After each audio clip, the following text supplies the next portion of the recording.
Good morning. We're waking up together. I'm in Hawaii, where I live part of my year.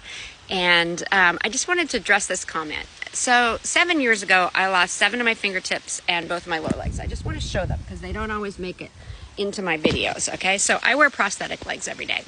And when I wake up in the morning, the first thing I have to do is get out of bed, actually turn my legs around, and then put on my prostheses.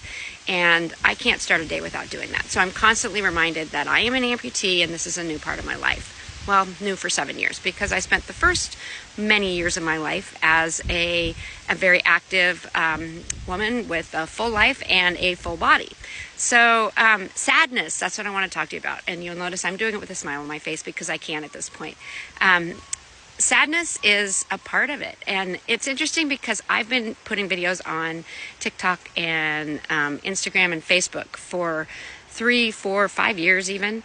And I never have people mention the sadness. And I think it's because they don't want to remind me. And we all understand that what I'm going through is sad. But I appreciate this person saying that because you're right, it is sad. And social media doesn't really have room for that.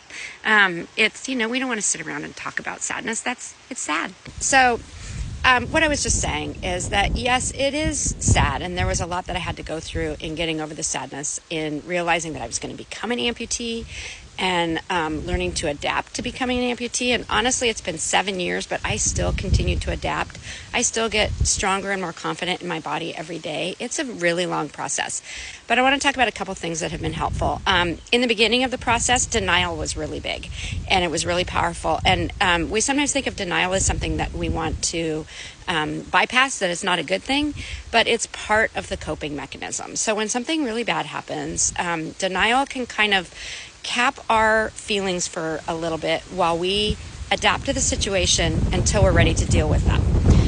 But the next thing that needs to happen is that you need to spend some time in those feelings that you've been denying. And you really need to accept that, yes, this is sad, or this is hard, or it hurts, or I have regrets, or whatever the thing is that you're trying to deny. You need to come to a place when you find the strength to really face it head on. And I did that through counseling. And I spent a lot of time in the grief and in the sorrow and in the sadness. And it really helped put things behind me. And I'll be honest, it took a couple years before I was really ready to fully do that. And if I'm really honest, I would say it was even 4 years. So it takes a while. So cut yourself some slack. But, deal with things as you can. And then don't allow your life to get even more sidetracked. That's one of the big tips that I have for people because, I became an amputee and I could have wallowed in it and I could have really let it take me down and I could be leading a completely different life. But instead I embraced it. I moved forward. I put a cork in some of the feelings. I will be honest about that, but I think it's a really healthy part of the process. But when I was able, I went ahead and took a step backwards again and said, okay, I'm going to deal with some of the hard stuff. And I did that, and it has brought me to a whole new level of healing. And so I can say after 7 years that I feel really healed. And there's still things that I have to deal with. I'm always going to have struggles. I'm always going to have issues that come up. But I am ready to face it head on because I took the time to cork it for a while I couldn't handle, then to move on with the healing, and then to accept that there was going to have to be a little step backwards while I dealt with the emotional stuff like the sorrow and the sadness. And after I did that, it has launched me forward. So I just encourage you to take the time in your healing.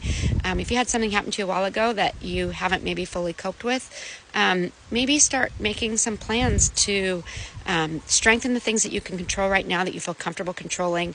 And when you get to that strong spot, go ahead and take that step backwards. Get support with friends or family, a pastor or a support group or a therapist that can help move you through that process because it really will help launch you forward.